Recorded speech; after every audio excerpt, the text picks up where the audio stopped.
Erev Tov and welcome everything.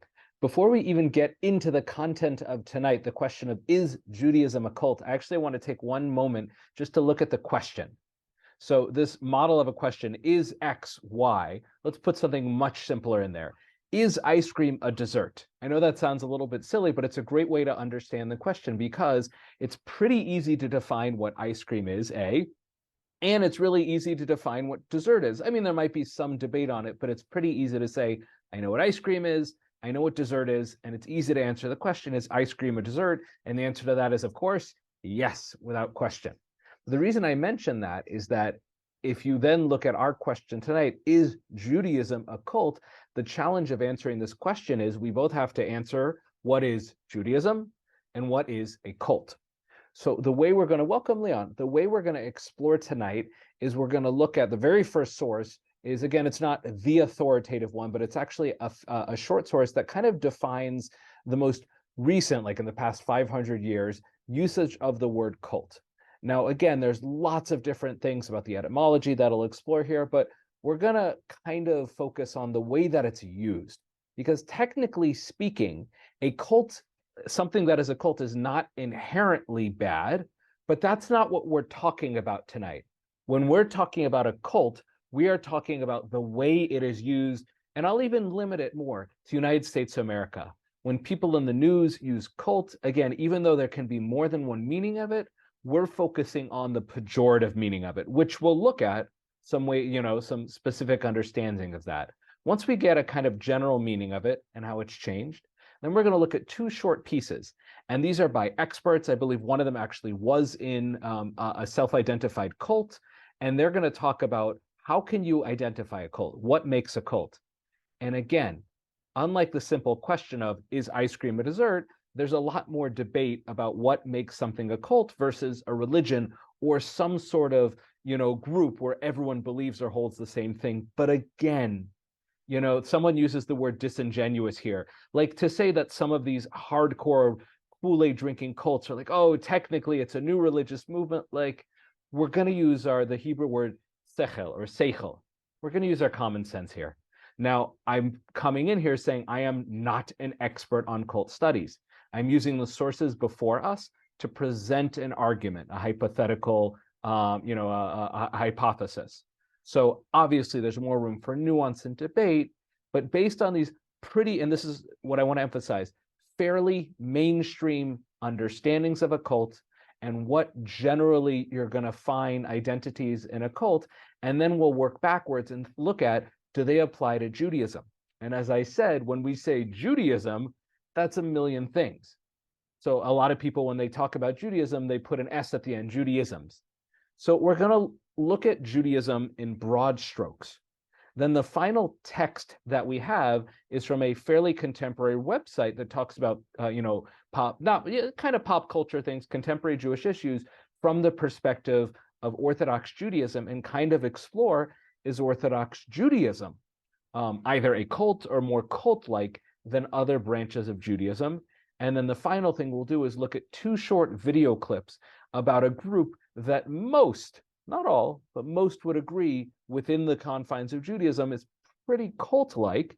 And what I want us to develop here is, rather than, look at things in a very binary, it's a cult or it's not, we're going to develop the kinds of questions to ask about a group. And again, using common sense to look at a group and say, look, this group, I disagree with them. They're a little extreme, but they're probably not a cult, versus, look, if it looks like a cult, walks like a cult, smells like a cult, it's probably a cult.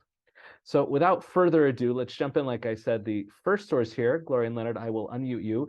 And Gloria, this first piece here, and I didn't put the dates for everything, but I don't think there's any piece in here that's older than 2008. Some of them are much newer. I think the last source is like 2022, but these are all fairly recent sources.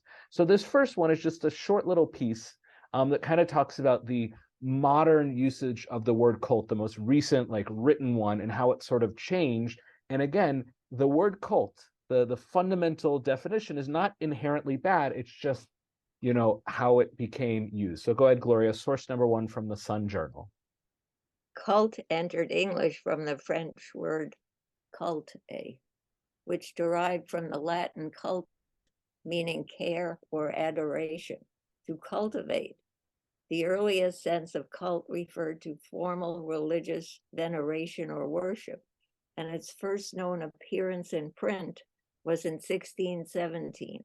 The sense of cult, meaning a system of religious beliefs and ritual, first appeared to our knowledge in the writings of religious reformer and colonist William Penn. The first known use of the word cult to mean a particular form of religious worship appeared in Penn's An Address to Protestants upon the Present Conjuncture in 1679. Let not every circumstantial difference or variety of cult be nicknamed a new religion. Penn, of course, went on to found the Commonwealth of Pennsylvania, which became a refuge from persecution for Quakers and for other religious nonconformists. In our own time, the word cult has acquired negative associations. It is now usually refers to a religion that is generally regarded as unorthodox or spurious. Thank you. So saying that a cult is unorthodox, kind of a little outside the bounds, it's probably the way that cult is typically used now. This is an understatement. Cults used now, as we'll see in the next two articles, are usually much more extreme. But throughout history, I don't know, say every religious group, but very often a new religious group was seen as extreme, as certainly outside the fold. And whether or not the Egyptians would have called the Israelite religion a cult, it was certainly new and didn't fit in. Christianity, someone very wise pointed out the other day, was seen as a cult or something like that in its early days. And now it's pretty mainstream. Mormonism, to some today, still seems a little outside the bound, perhaps some to way outside the bounds, but I don't think most people see Mormonism as a danger, abusive thing. And again, maybe there's more to that, but generally it's just, oh, they have some unusual views or stuff like that. But when they first came out, they really were, attacked. And it mentions here with William Penn, he was a Quaker, and the Quakers were also seen as extremists. And again, even the word extremist today, which is often associated with terrorists, the extremist cults back then, it didn't necessarily mean the same thing. So one of the challenges of this class is how often language changes. So again, we're focusing on the general way that people understand cults with the connotations of violence, lack of freedom, brainwashing, etc., like that. But the importance of this first source is to show that fundamentally a cult is just a devoted religious group. And you'll see that kind of come out in the next two articles. But the way, again, that what most people mean when they say cult is something a lot more, unfortunately, nefarious. Now, again, we're not going to go religious group by religious group. We're focusing on whether or not this new nefarious understanding of cult, and again, I want to be very focused, the nefarious understanding, the violent, scary, dangerous understanding of cult, whether or not that applies to Judaism. So these next two short articles, again, from experts, and again, I believe one of them was in a cult and escaped it, are going to talk about very typical things that you see of cults. And one of them, I don't know if I cut it out, but one of them pointed out that you got to be careful with this list. Because if you're going to say one of these things makes it a cult, then fans of Star Wars or Star Trek might be a cult. And in fact, if you've ever either seen one of these conventions or been to a convention yourself, you might even be like, yeah, it is a little bit cultish, especially if you go to a Star Wars one dressed as a character from Star Trek. And I'm exaggerating a little bit. I mean, it's a little silly, but like there can be with different, here's a good example. If you are a fan of one show online and you post in an online chat room saying something negative about a show and saying another fantasy show is better, the kind of vitriolic language, often violent, often with death threats, whether or not they actually mean it, is kind of terrifying. And again, what could lead somebody to have such horrific thoughts, and that kind of scary devotion is consistent with cults. Now, again, somebody who's a fan of a show and says mean things online, unacceptable, scary that people could say that, doesn't necessarily mean that's a cult. But my point here is that blind devotion, absolute blind devotion with no sense of accountability can lead cults. And there's been plenty of stories about these extreme cults, is again, they will do anything. anything. So as we're reading through this list, think about me, Rabbi Dinan, a modern Orthodox rabbi. Do you think that I would do absolutely anything to inspire people towards Torah? I hope the answer is no, but that's kind of the question you're asking about Judaism. Is Judaism go to the extreme of most of these? So Elizabeth, I'm going to unmute you. So this first one is from an article from The Guardian, from Rick Ross. I don't remember who was in the cult, but Rick Ross has written quite a bit about it. Maybe he was in a cult, but regardless, he's clearly an expert in his field. So go ahead, Elizabeth. Source number 2, the article, What Makes a Cult? Please. A typical cult has a charismatic, unaccountable leader, persuades by coercion and exploits its members economically, sexually, or in some other way. Some say that the word cult or sect is a pejorative label used to discriminate against new religious movements.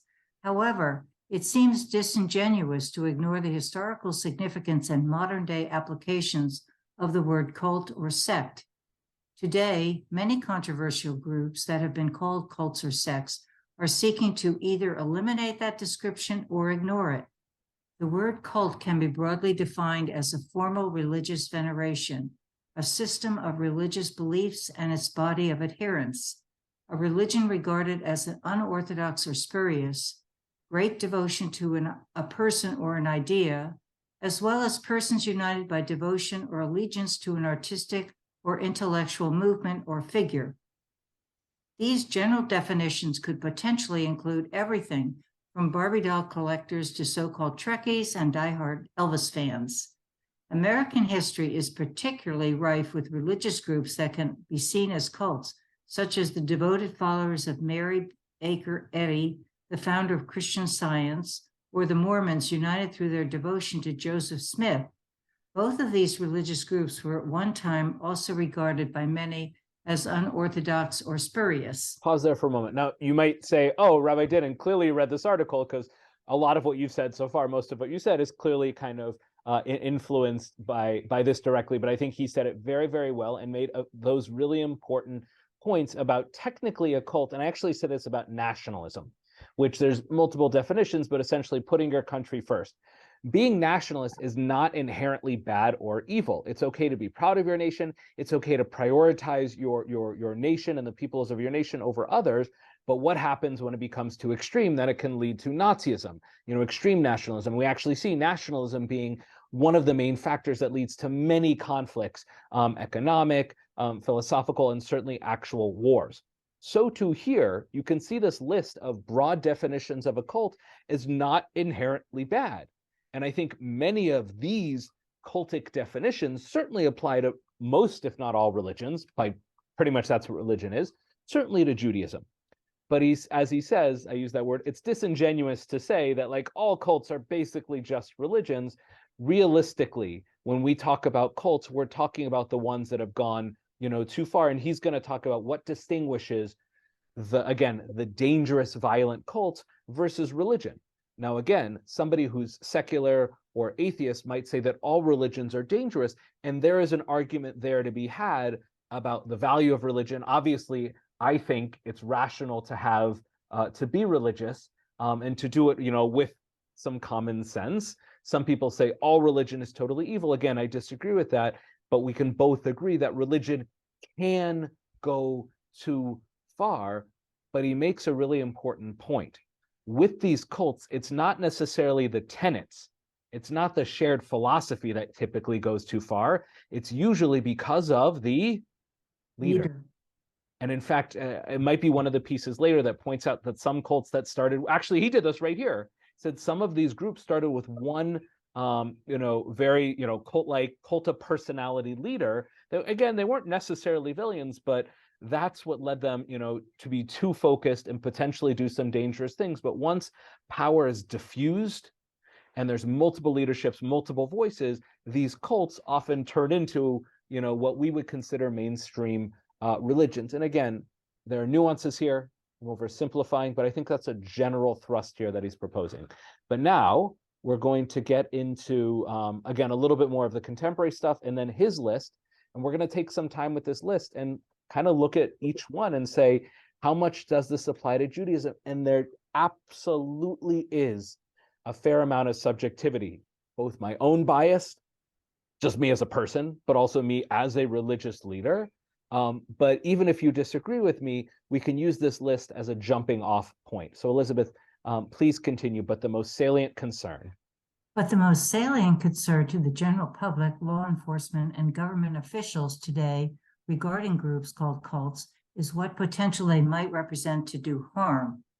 Psychiatrist Robert J. Lifton, who once taught at Harvard Medical School, wrote a paper titled Cult Formation in the early 1980s.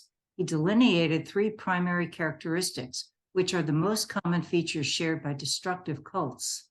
A charismatic leader who increasingly becomes the object of worship in general principles of worship as the general principles that may have originally sustained the group loose power.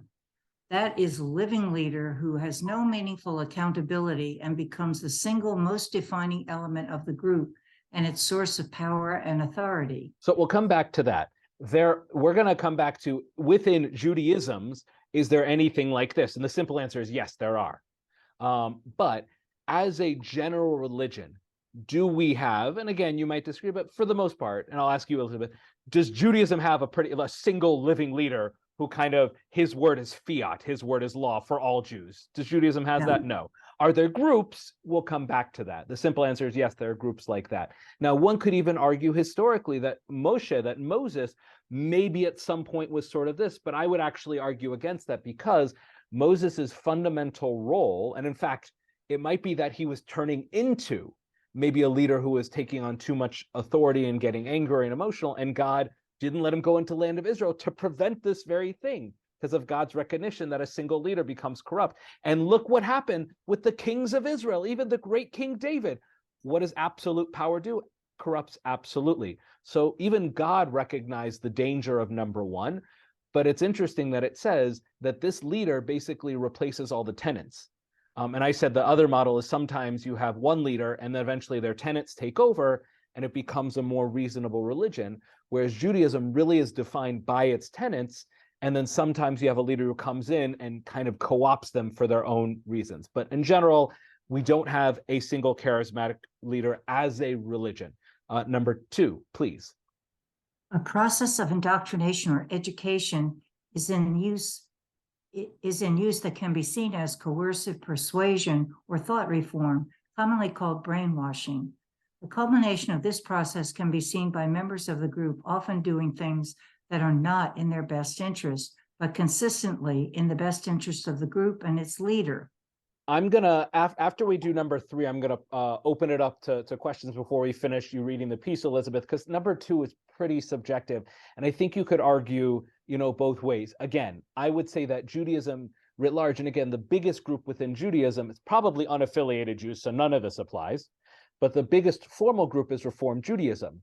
And, being friends with Reform rabbis, having some in my family and learning a lot about it, I absolutely think the vast majority of Jews and conservative Judaism as well, and all the other groups, this doesn't apply to. I would certainly argue that modern Orthodoxy also, number 2, hello, Deborah, wonderful to see you. Number 2 really doesn't apply to modern Orthodoxy and probably most of Orthodoxy. There are absolutely groups that without question, and I think they're very small within Orthodoxy, where number 2, you could easily say, yeah, this applies. But again, this is kind of subjective. Is my giving a sermon, a Dvar Torah on Shabbat, and arguing that God wants to connect through us to doing mitzvot, and God created the universe, is that, and because of that, we should, be willing to give up some of our time to come to shul or give some of our money to support the synagogue. Does that fit into number 2? Technically, maybe. I don't know if that's what Rick Ross, the author of this article, is talking about. Maybe he is, but I think it's really important to note that, again, depending on how you interpret number 2, all religion fits into that. Because all religion is trying to inspire and influence and convince people that following this religious life, whether it's a lot of laws or just a few tenets, is good for you and it's good to give to the group. But again, I don't think that's what he means by 2.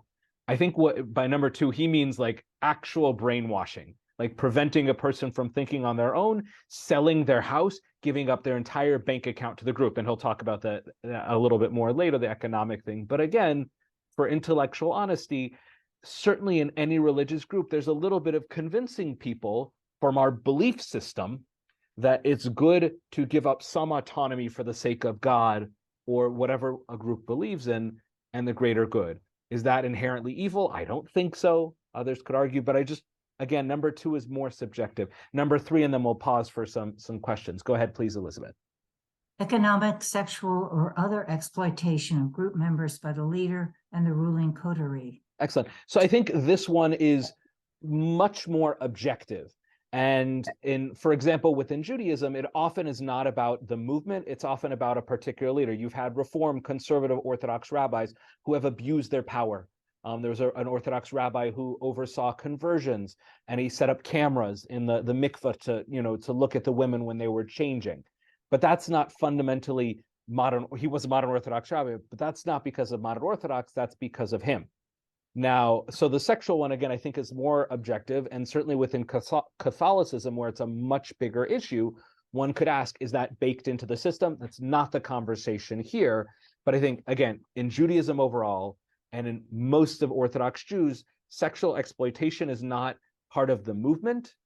It's individual rabbis, which fortunately are relatively few, but there's enough that we should keep our eye out for it.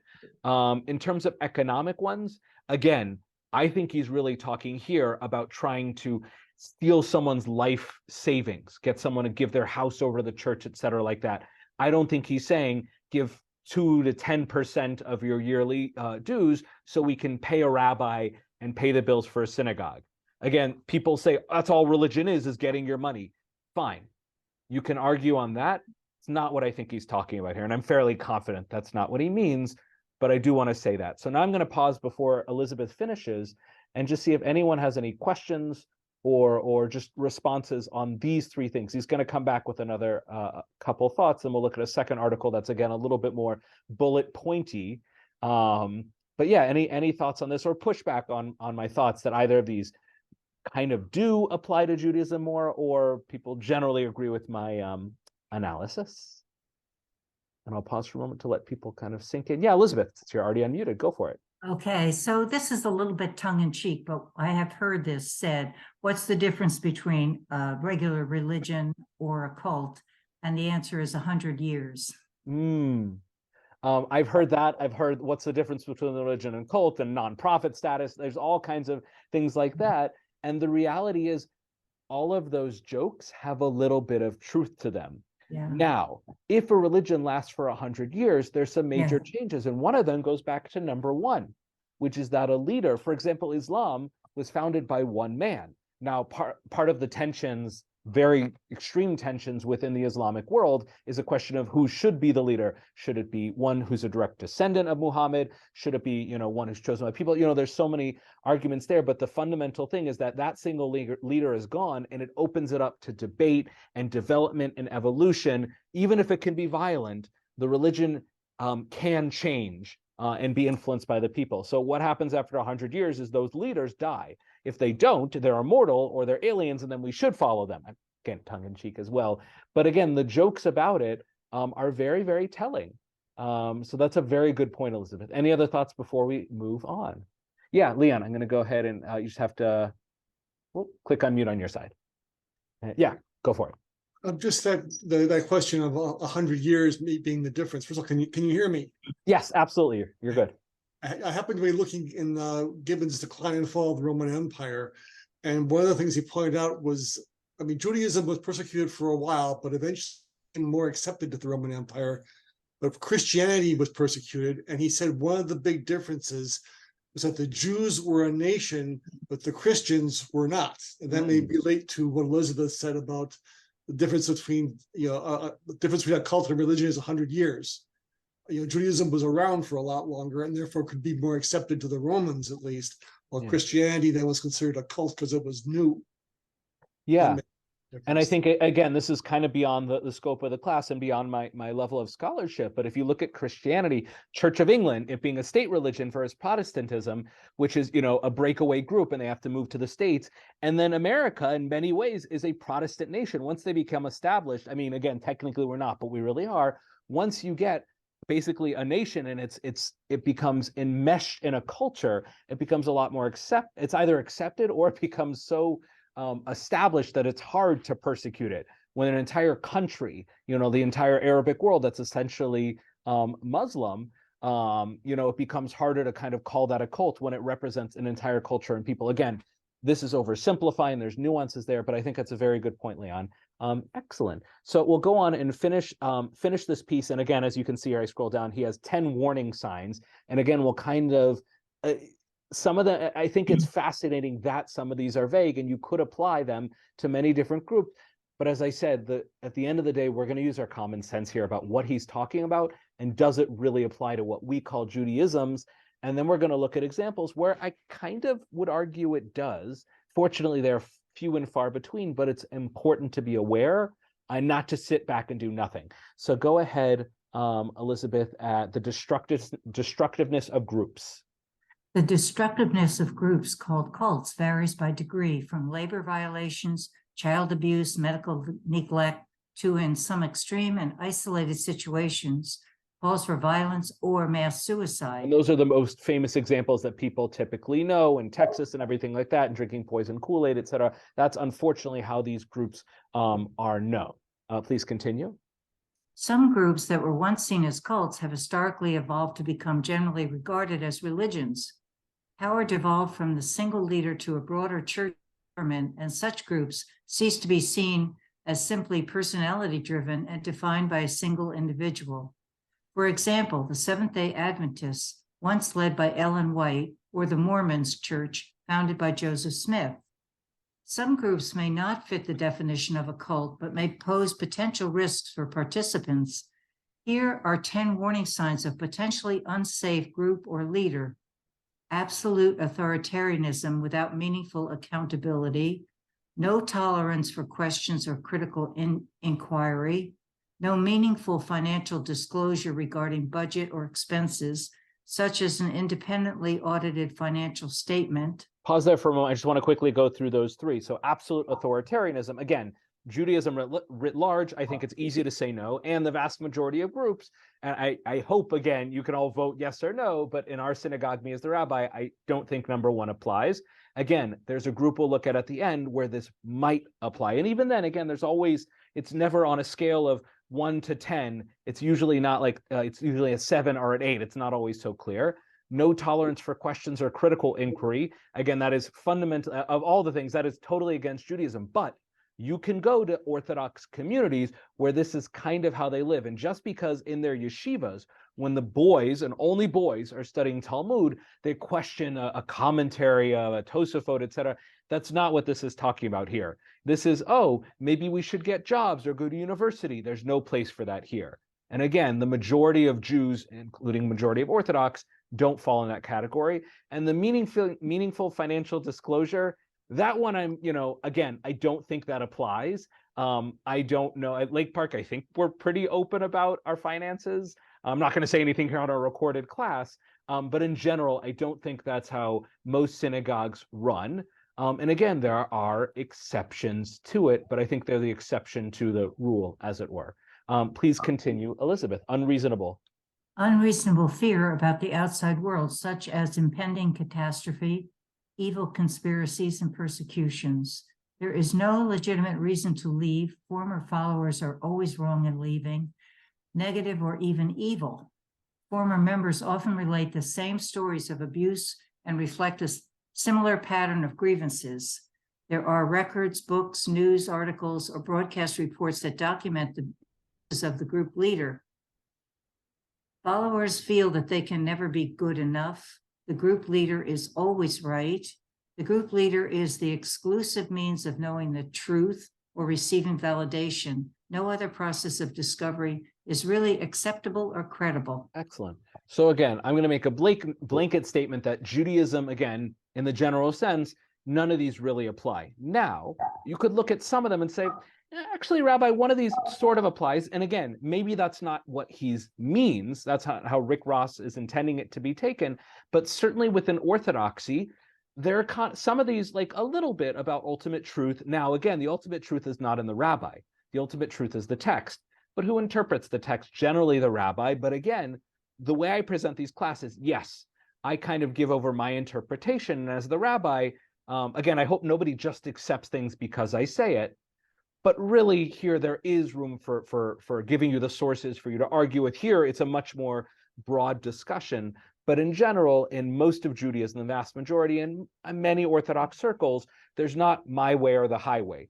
There is in Orthodoxy, though, more of a sense of this is kind of the accepted way we do things. The Shulchan Aruch from 1563 is the accepted classification of Jewish law, except the reality is there's a dozen commentaries on it, and any single law, no matter how authoritative it is, there's 5 opinions on it, even within the Orthodox world.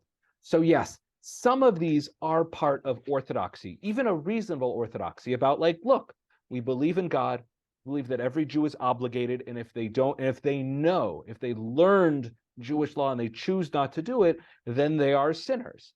That, again, many people can say that's not a positive way to approach it.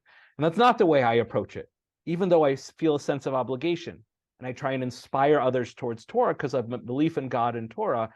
All of this is not the way I approach it. It's not the way I feel about it. It's never the way I would present it.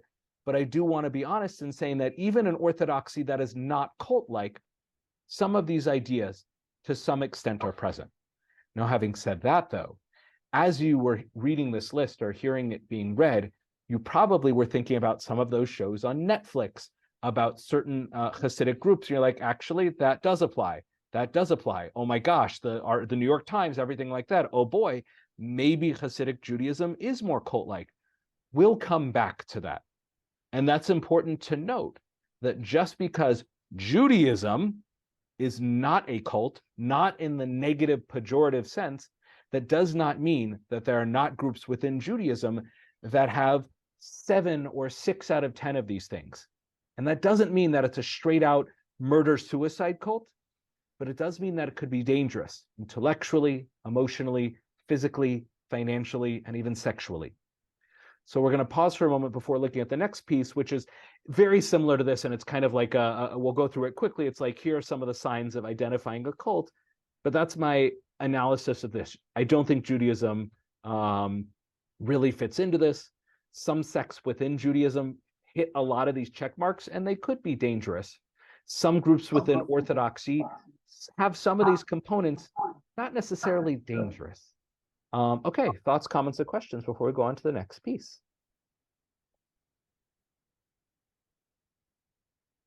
Good. Leon, I'm going to go ahead and unmute you. So this next piece is from CBS News.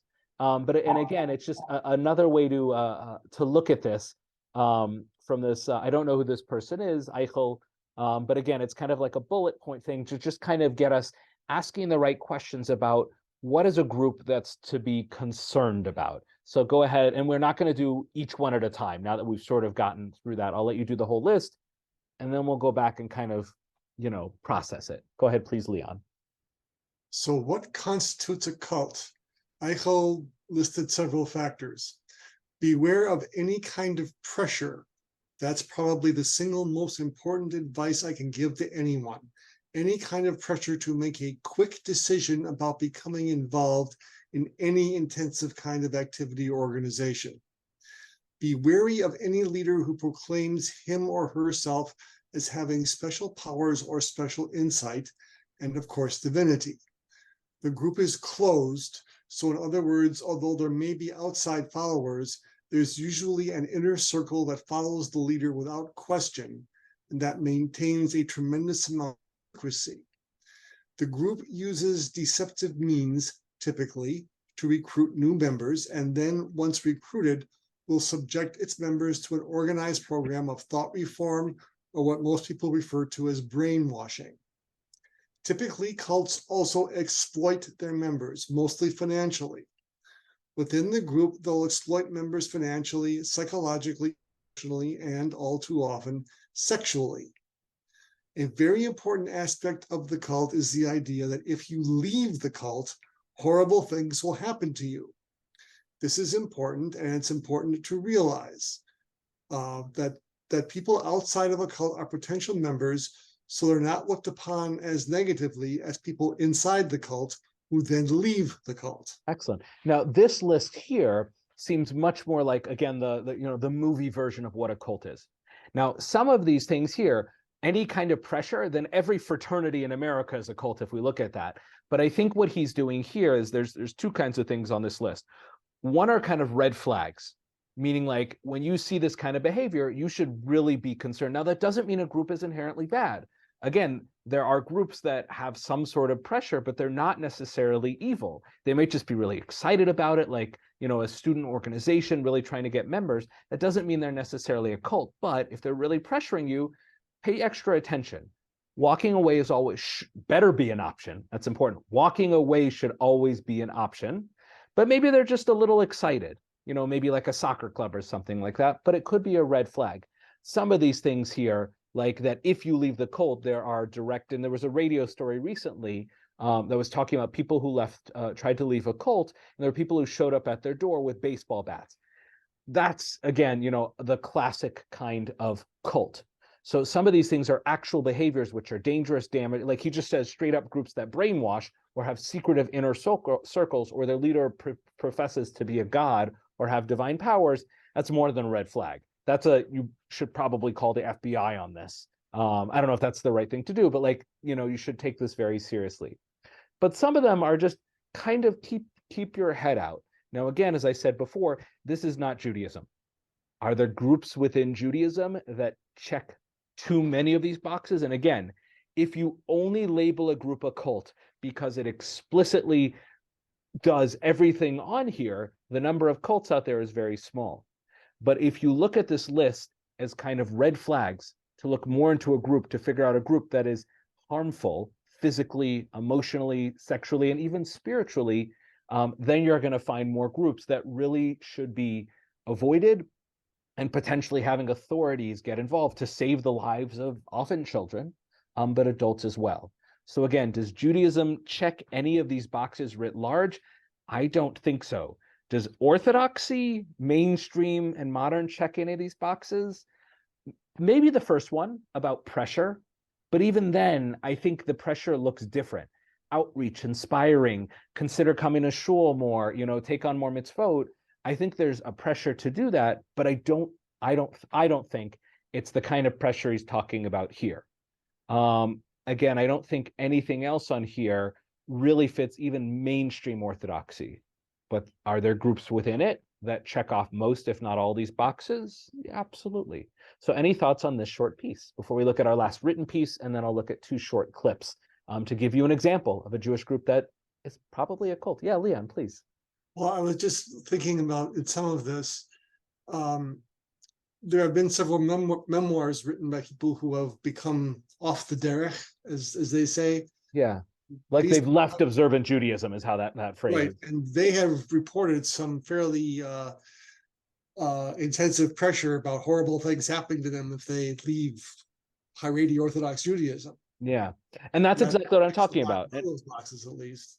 Yeah, and by the way, I'm not talking about all Haredi Judaism, but one of the important things is here is just because an ultra-Orthodox group checks out some of these boxes, and maybe that's not good. Maybe it is limiting people's society. It doesn't make them evil or a cult, but within Haredi Judaism, there are groups and leaders who check off a lot of these boxes. Now, part of it, again, is subjective. In your perspective, will say that even I, as a modern Orthodox rabbi, trying to tell people that there's God and souls in the afterlife, I'm corrupting them and doing terrible things.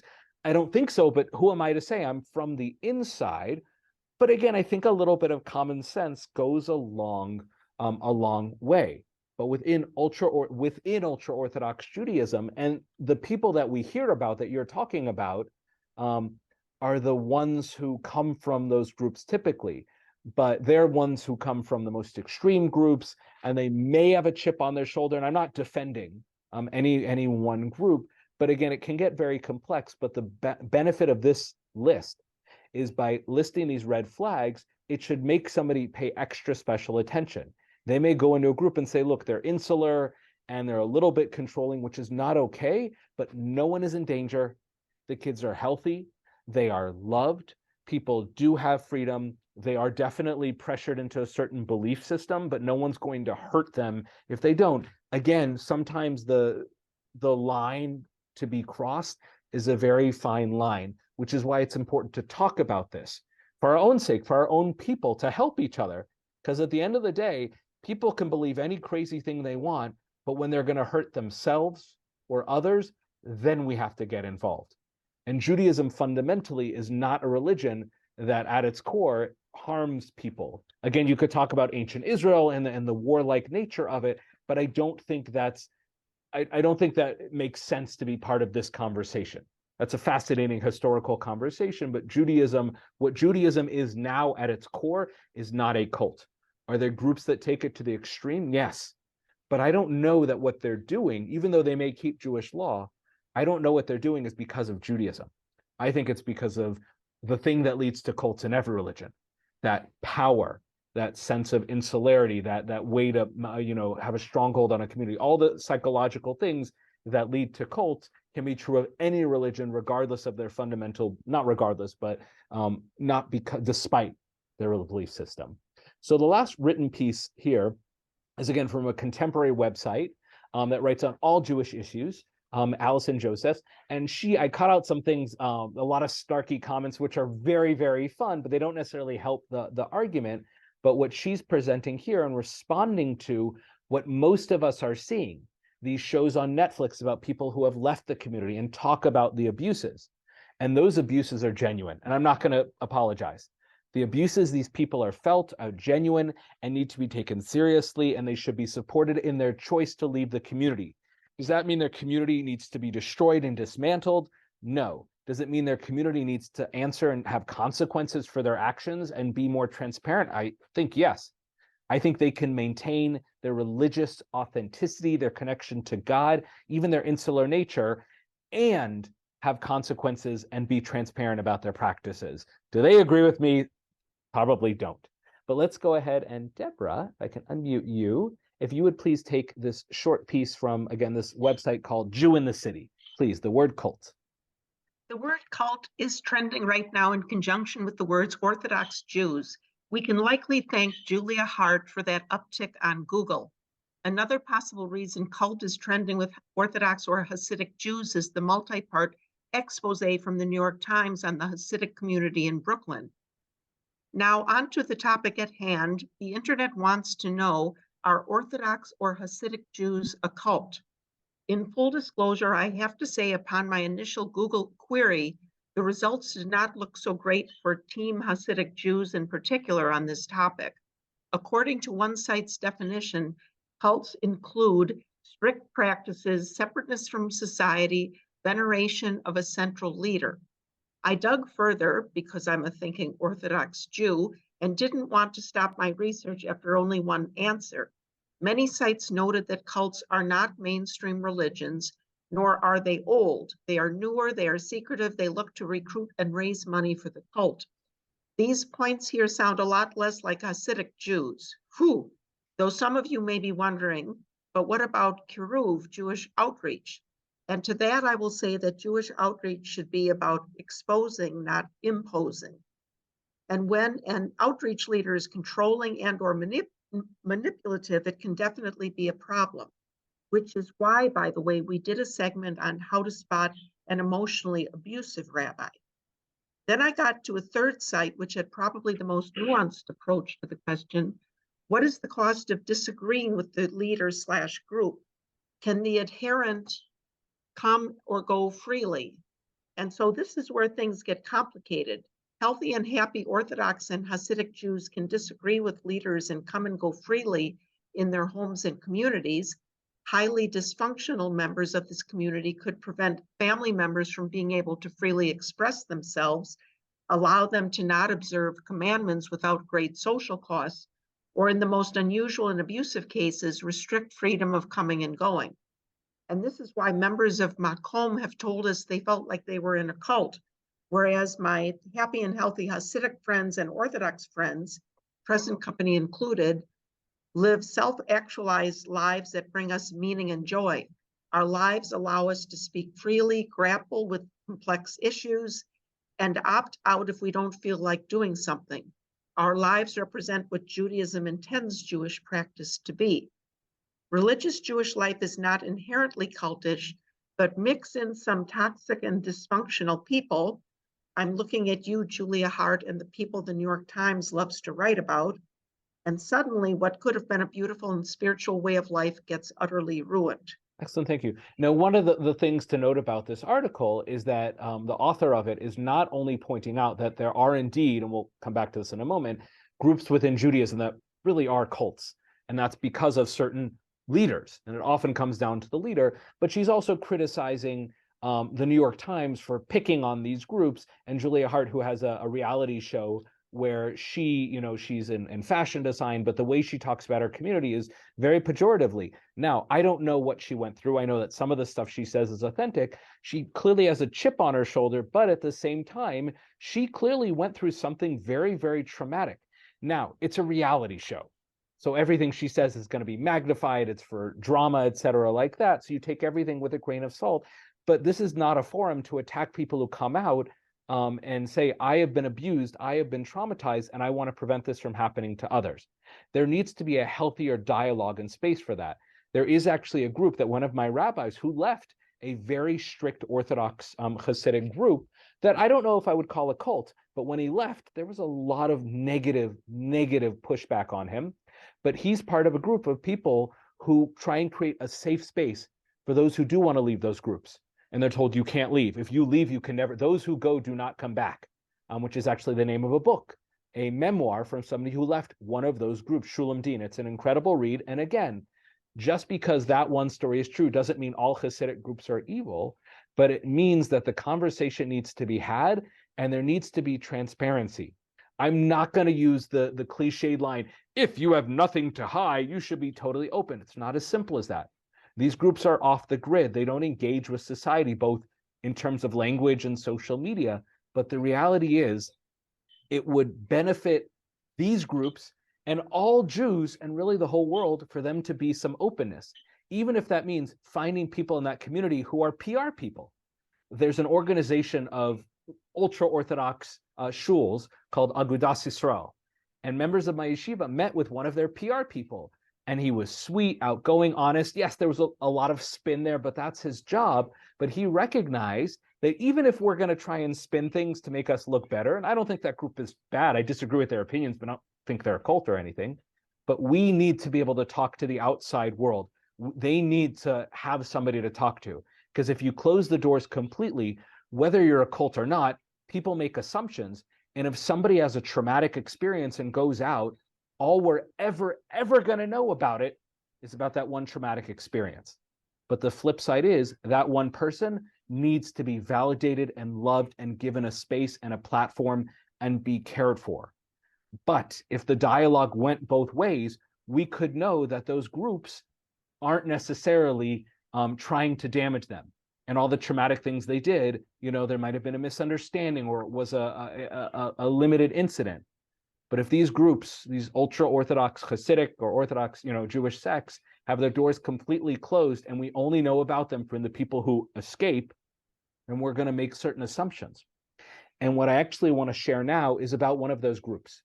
There's a group called Lev Tahor, literally means pure heart. Now there is I don't know if it's a cappella group, but there's a Jewish group, a singing group called Lev Tahor. Their music is lovely. They're not a cult. But this group has been identified by most sources as a cult, including the state of Israel and every country that they have basically escaped to, claiming refugee status.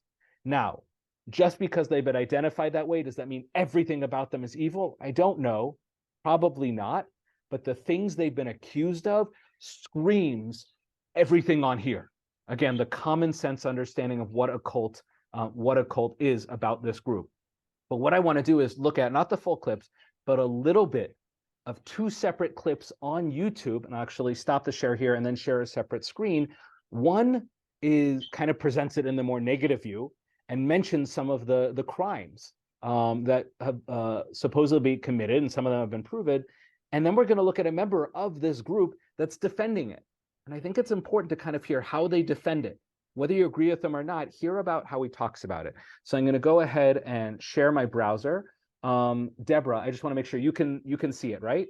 Actually, I'm going to stop for a second because I want to click share sound, optimize for video clip. Now I'm going to do it again. Okay, so this first one is actually an arrest of members of this group. So you'll see some of the arrests. But again, the narration by the reporter will talk a little bit about what the group is accused of. Then we'll switch over to the other video. We'll see a person kind of defending it. So I'm going to go ahead and make it big and... The Canadian Border Services Agency has 7 left-to-whore members in custody. The CBSA says members of the ultra-Orthodox Jewish sect were arrested in Chatham for violating the Immigration and Refugee Protection Act.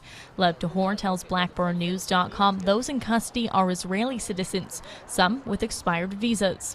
Members of the sect protested the arrest in Chatham while children watched, screamed, cried, and prayed. I feel like the Jewish people in Auschwitz. I feel the same. And I could not believe what's going to be tomorrow. I'm not sure of nothing. If they will come tomorrow with guns to kill, I believe it. Chatham-Kent Children's Services confirms there are several left-to-whore children in the temporary care of the agency. Director Stephen Doig says it's because both parents were arrested and there was no one left to care for the children. He notes the length of their stay in custody depends on the actions of the Canadian Border Services Agency.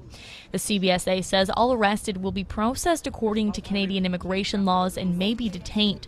Left-to-whore continues to deny all allegations of forced marriages, child brides, abuse, and neglect. The 14 children who fled the country after an Ontario judge ordered them into foster care are scheduled to appear in court this week. Ashton Paitis, BlackBurnNews.com. So what we heard from this video, and again, this has happened in every country they've been in, is allegations of child abuse, particularly child brides. And in fact, there's another video with one of the leaders of the group where someone asked him right out, how young do you marry girls? And he said, I've never less than 16. And it's like, don't you know you control this group? So first of all, you're like, why is he happy that it's 16? And then someone else came back and say, we know that it was younger. And he's like, no, never younger than never 12, 13 maybe. So again, it should be disturbing. And what happens is the local governments want to get these kids out. And what happens is then the group, I'll just say the group, let you judge what kind of group they are, then takes those children and moves to another country so they can't be put in foster care. Now, again, from a day-to-day basis, do these children wake up in chains and they're not given food and their lives and they're screamed at? I don't think it's that kind of abuse. And most cults typically aren't like that. The kind of abuse or control usually manifests in different ways. But again, when we think of common sense, what a cult is, children that are being forced, particularly girls, to wear essentially burqas, which is not consistent with mainstream Jewish law across the board, but girls are being forced to cover head to toe, married when they're 12 or 13 years. That is definitely emotional and sexual abuse to make a 13 to 16-year-old girl in a forced marriage, without question. Now, they'll deny that. They sort of deny it, not really. The fact that they're constantly being arrested and accused, does that mean they've done every crime they're accused of? No, that's not how justice works. But a group that is constantly being accused with a lot of evidence of breaking the law constantly in the news, these are all the red flags of what looks like a cult. But at the same time, we even saw in that video, people in the group, and I'm not going to say, oh, it's Stockholm syndrome. They've been so brainwashed, they don't know that what they're doing is evil. I think that most cults on the inside aren't so cut and dry. When you see a cartoon about it, and it's very cartoonish, the cult, and like the nighttime is the right time, and everyone give us your brains, your money, etc., like that. I don't think that's how cults typically function. It's often more subtle, which is often a lot more dangerous. So let's take a quick look just again at the short clip of this young member. And again, he's not, I don't think any of these people are necessarily evil. Maybe some of the leaders. But again, I think the issue with cults is that, and this is why religion is ripe for cults to develop, is when someone believes in something so deeply that they convince them, and it doesn't mean they're stupid. The smartest people can convince themselves of something that isn't true. We see it here in America with disinformation. It doesn't mean they're stupid, doesn't mean they're evil. And I think that's important because it means any of us who are good, common sense people can be convinced or tricked, I don't know what the right word is, into some of these beliefs, which is why religion, people are saying all religion is evil, because all it does is convince you of something. Again, I don't think that, and I don't think common sense holds that all religion is fundamentally evil, but I don't think these people are inherently evil or dumb. but they can be led to believe anything. So here the way that he defends the group, and take him at his word. Even if he's lying right out, it's not the point. Take him at his word of somebody who's on the inside, trying to defend what's going on. I would like to say my voice about the situation, which we see in all the newspapers, youth protection, everything. That's just the come out of the situation of the persecution which we getting from the Israeli state, and they found some few sick people, few crazy people, which supposedly they represent the families over here, but really they're not representing. They are the enemies of their own family members here, because they are religious and they are not religious. The families here are religious and the other families are not religious, and we don't believe in the Zionist theory, in the Israeli theory. That's why they are against us, and they pushing all the authorities with all kind of false alarms, allegations, and anything. They have sent hundreds of allegations to the youth protection here. All this kind of things. After all the allegations, the director of child protection says in the newspaper, we didn't find any punishment, any physical punishment on a child. They didn't find even any. I would like to be in a debate with the director which kind of a neglect we had on the children. He was under tremendous pressure to find something in our houses, because he got hundreds of phone calls, hundreds of faxes from those people which they persecute us for nothing. Then he found something under the electricity plug, under the air conditioner, not an electricity plug, I'm sorry. That is their water on the wall and the paint falling down. Oh, it's a neglect. They found a little bit rust in the steam. Oh, it's a neglect. They found a little bit fungus on a child by putting the whole room in darkness and putting a flashlight on the legs of the children. Then, oh, we found a neglect. We bring down specialists from the Jewish hospital, Jewish General Hospital from Montreal. She was looking on all the legs from the whole community, all children, and she was wondering, most Canadians have more fungus than your guy. So there's a lot to unpack there, but a few things to emphasize about what that gentleman, again, you could hear obviously English is not his first language, but I think he seemed very sincere. And I think you can tell by certain leaders of the group that are, there's a little bit of spin and everything like that. Now, again, is this guy really telling the truth?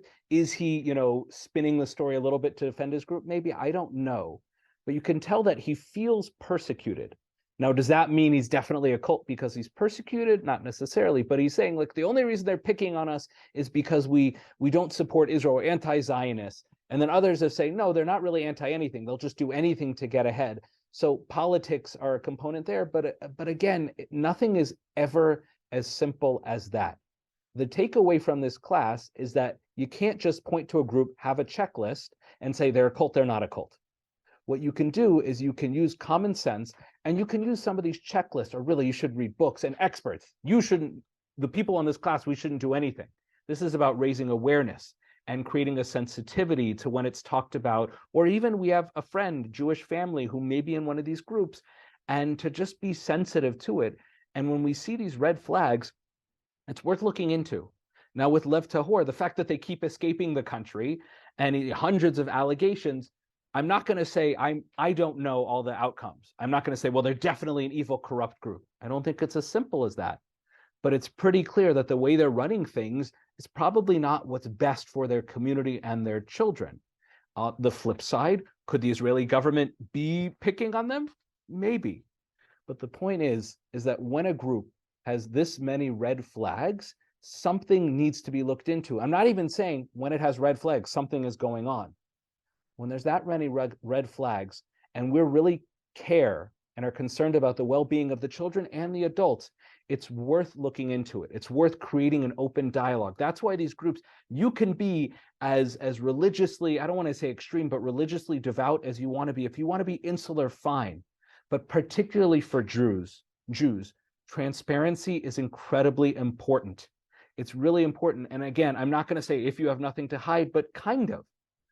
It is acceptable to be a deeply devout religious person, to dedicate your life, to live in a closed community.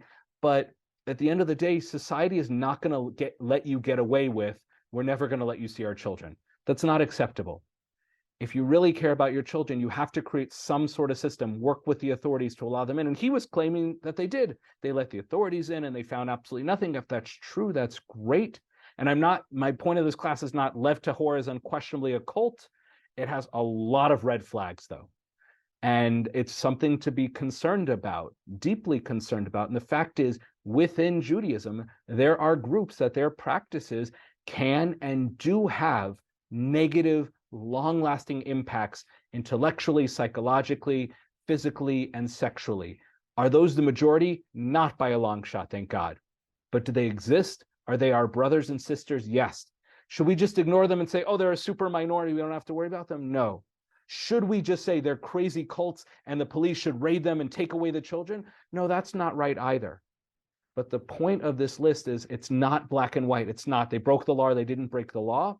It's these groups that are so secretive. We have to find a respectful way to have them open up the doors to respect their beliefs, because ultimately they're from within our religion, but also to say, look, we need to protect the children and we want to protect you. And if you genuinely have your belief system is so strong, your foundations are unbreakable, you should be okay with, or you don't have a choice, you should be okay with opening up to us and sharing a little bit with us, which is why, again, there's so few of these groups, because most of these Orthodox groups do have a certain amount of transparency. But the other takeaway is these people are not dumb. They're not evil. This is something that this kind of extremism develops within all religions as a response to so many different factors. So to say, I could never become one of those groups, it's not true. And to say all religion is evil or all religion is good, again, neither of those are true. This is just to develop a sensitivity, to look out for the red flags, to recognize that even within our beautiful religion of God, this can happen. And every religion that says our religion is perfect, no. Every human being can lose their mind, can lose their way, and it's not because they're dumb, and it's not because they're evil. It's simply something that happens, and our responsibility is to look out for our brothers and sisters and try and help them pick up on these red flags.